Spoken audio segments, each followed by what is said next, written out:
Hello বন্ধুরা, আমি রায়হান হাসান। এটি আমার ফার্স্ট ব্লগ। বলছি মালয়েশিয়ার জহর বারু স্টেট থেকে।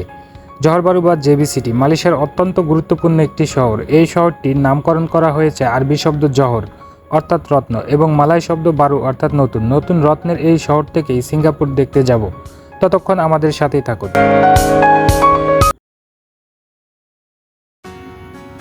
অনেক দিন পর আজকে আমরা ঘুরতে বেরোবো, তাই সকাল সকাল গাড়ি বুকিং করে বেরিয়ে পড়লাম। এখন আমরা যাব জহর বারু স্টেটের মূল সিটিতে। এটি জহর বারু সিটি বা সংক্ষেপে জেবি সিটি বলা হয়। তবে যেতে যেতে একটা কথা বলি, মালয়েশিয়ার যোগাযোগ ব্যবস্থা কিন্তু অনেক ভালো।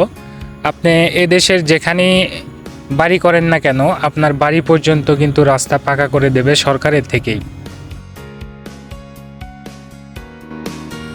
তো ফাইনালি আমরা চলে আসলাম। ড্রাইভার আমাদের সিটি শপিং মলের সামনে নামিয়ে দিল, তাই ভাবলাম আগে শপিং মলটা এক নজর দেখে নেই, তারপরেই না হয় সিঙ্গাপুর দেখতে যাব। তো শপিং মলের ভিতরটা একেবারে ফাঁকা, দোকানপাট সবেমাত্র খুলতেছে। এই জায়গাটায় এদেশের পুরনো দিনের ঐতিহ্য যে কৃষি কাজ, সেই কাজকে তুলে ধরা হয়েছে এখানে। আগে যে প্রত্যেকটি দেশ যে কৃষিকাজে লিপ্ত ছিল তারই উদাহরণ এই জায়গাটি।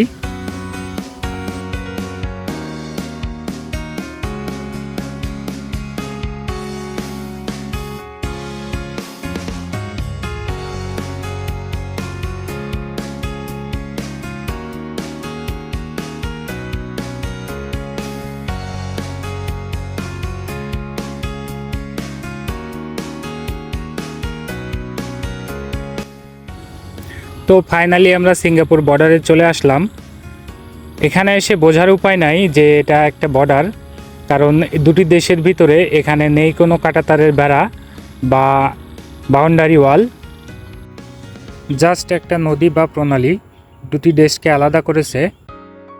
অতীতে সিঙ্গাপুর কিন্তু মালয়েশিয়ারই অংশ ছিল। 1962 সালে সিঙ্গাপুর মালয়েশিয়ার সাথে যোগ দেয়। পরবর্তীতে 1965 সালে আবার তারা আলাদা হয়ে যায়।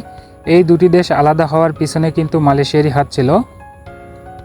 তখন দুটি দেশের অবস্থাই খুবই খারাপ ছিল, তবে সিঙ্গাপুরের অবস্থা আরও বেশি খারাপ ছিল। এখন কিন্তু অবহেলিত সেই সিঙ্গাপুর মালয়েশিয়া থেকে অর্থনৈতিক দিক থেকে অনেক এগিয়ে আছে তারা।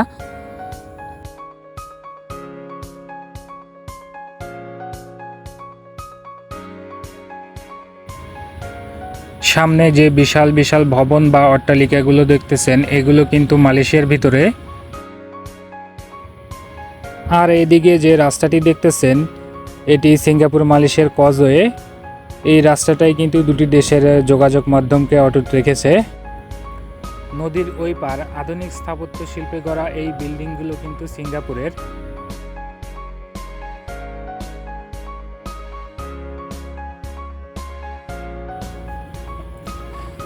আমার সামনে পানির ভিতরে নদীর ধারে অনেকগুলো মাছের একটা ঝাঁক দেখলাম।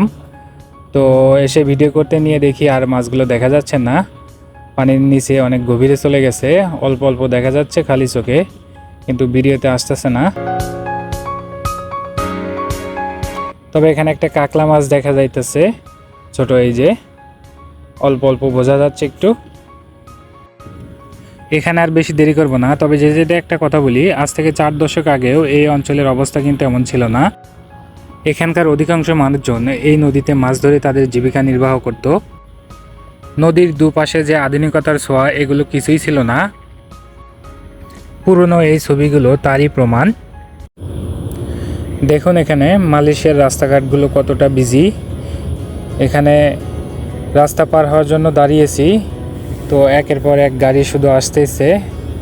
তো সিগন্যাল না পড়া পর্যন্ত যাওয়া যাবে না, তো ওয়েট করতে হবে, কারণ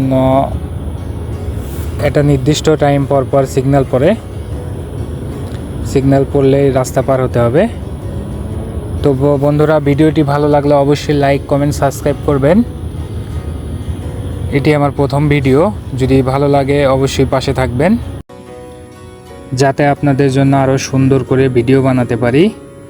তো আজকের পরে এখানেই বিদায় নিচ্ছি। খোদা হাফেজ।